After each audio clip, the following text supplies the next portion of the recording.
Hello again, and welcome to another of Mosaic's coffee breaks. Mosaic is, of course, a collaboration of the organisations shown at the front of this presentation, and that collaboration focuses very much on the ownership issues associated with mid-market law firms. And when we say ownership, we mean everything associated with ownership, mergers and acquisitions, partnership structures, succession planning, partner exits, and everything associated with all of those issues. I hope you enjoy this broadcast. Really interesting when the next edition of the UK 200 comes out. Tom, were you saying is that October? Yeah, I've lost track of it slightly, but yes, I think it is October. I think the lawyer does lots of variations on the theme, but the actual proper one is, I believe, October. And I think we tend, the four of us, to work in, by and large, a similar space in terms of clients. Our clients are in the 10 to 30 million turnover bracket, typically. I'm sure each of us have got below and above, but that's, and what I have said to one or two of you before is that I think over the last couple of years, PEP seems to have settled down for the reasonably well-run firms in that space at around the £300,000 to £400,000 mark, depending on how much client account interest they were able to bring into the P&L. And these are the same firms that had PEP of 200,000, 6-8 years ago. And that's all healthy enough until you start looking at what's being earned in the top firms. And although it's not from the lawyer, it's from the old, what used to be Smith and Williamson, now the Evelyn Partners survey of the top 50, which I circulated to you guys a few days ago. You're now seeing average PEP across the top 50 of over 900,000.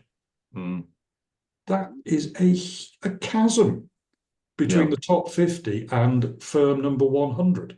Yeah, and I think and at the bottom end, there's no movement. There's still, firms in the 2, 3, 4 partner where the PEP is probably 50,000.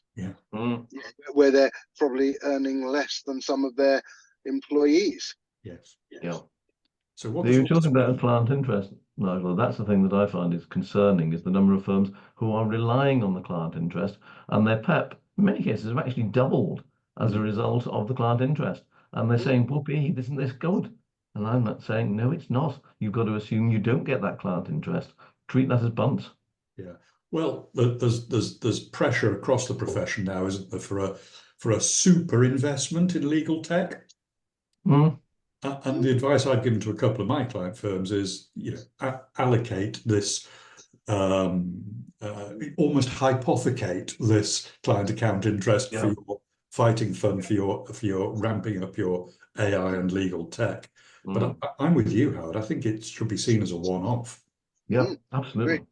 And I think, the other thing I was talking to a client recently about is, how much of this PEP is cash? Because I'm still seeing firms where you've got succession planning issues where there's been reasonable profits but not cash, and then you've got people coming up to retirement who are sat on £500,000 worth of capital that the firm won't be able to repay them. And that segues nicely into that generation who are in the decades that start with 4s, who don't wish to be a partner for hundreds of reasons. But one of them is the PEP point that we're making, because if I'm on 70, 80, 90 grand as a very senior solicitor in a mid-tier firm, and you're telling me that the PEP is 20 or 30 grand more than that, well, it's 20 or 30 grand more than I'm earning anyway, minus the tax, minus the stress, minus the risk, minus the pressure. I'm best off being a very, very senior associate, aren't I? The extra 20 or 30 grand just isn't worth it, ? And we wonder why all these 30-year-olds and 40-year-olds don't want to bother. And I know, I've got accountants here, but once you then start being pushed into that 100 to 120,000 earnings level, the tax becomes horrendous. Absolutely. And I'm not going to mention any names for obvious reasons, but one of my client firms has been brought to its knees by being successful. And we've all probably seen at some point Barry Wilkinson's talk on cash flow and the dangers of getting more and more profitable. Their tax bill back in January brought them virtually to their knees. They've had to go out and look for suitors. They were simply too profitable and distributed too much of the increase in profits. But that is always the interesting issue. I know Howard and I over the years have had the LLP versus limited company discussion and gone backwards and forwards. And you know, the big benefit of limited company was always you can shelter excess profits at low corporation tax rates to it, which I think, you know, the counter argument was, have we ever seen a law firm where the partners didn't take most of it out? Quite. Absolutely. And you talk about coming to their knees, of course. We're now beginning to see the biting this big tax bill on the changing basis of tax hitting on the 31st of January. Tell me about it. And it's not only that, but the technical rules say the payment on account has got to be half what the previous year was, including the catch-up charge. Now you can do something about it, but if people who don't actually know how to reduce their payment on account, it's bankruptcy time for a number of firms. Yeah, that's right. And then there's the big debate in terms of, especially with the budget coming up, which we don't know what's going to be in it, that you can spread it, but you're paying it at future tax rates. So if you've got an extra chunk to pay, do you take it on the chin, assuming you can get hold of the cash at current tax rates? Do you spread it, but have the risk that the tax rates go up? Although to be fair, you do actually have the ability to make that decision in hindsight. So if tax rates do go up and you have decided to spread it, you can bring it back in again to the earlier year. Okay, that's useful to know.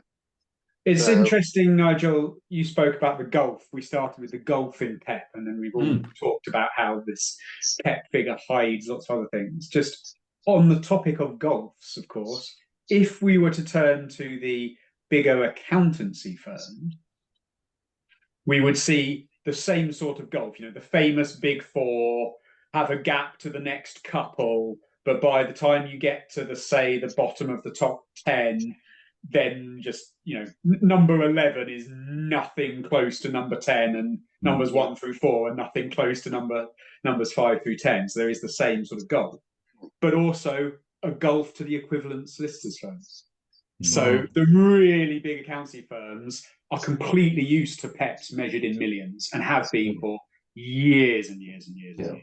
And the top 10 accountancy firms are completely used to PEPs in the halves of millions and have been used to that for years and years and years and years. And so as much as we're talking here about gulfs within of the legal profession, the equivalent gulf exists in other professional services, but is a step change different again. And of course, that's another conversation about how they use technology, how they delegate work, how they push work down, so that fundamentally they don't have as many partners, and quelle surprise, the PEP is not. It's very interesting, Tom, and one of the jobs that I'm in the frame for at the moment is a UK top 50 law firm that's asked me to pitch for some pricing training, which is obviously, you know, what I do, but they want the emphasis to be on pricing training applied to services delivered via legal tech. In other words, they're recognizing we're not selling hours anymore. We're not in Kansas anymore. And so what do we charge for this stuff? Well, I think, as always, Nigel, we're selling solutions. Yeah. Well, I mean, it just brings us back to value, doesn't it? What does value mean? It does. Absolutely. I think the economic definition's always been a goodie that I've often used, which is the maximum amount which a person or organization would willingly pay for a product or service. But really, concepts of fairness come in as well, don't they? It's got to be fair to the law firm, fair to the client. And it's all part of this discussion about PEPs. The elephant in the room is, once you've made the money, how do you actually share it? But I guess that's the whole subject of a separate coffee break. but Which probably brings us to the end of this particular coffee break for Yeah. our musings on what's going on in the world at the moment.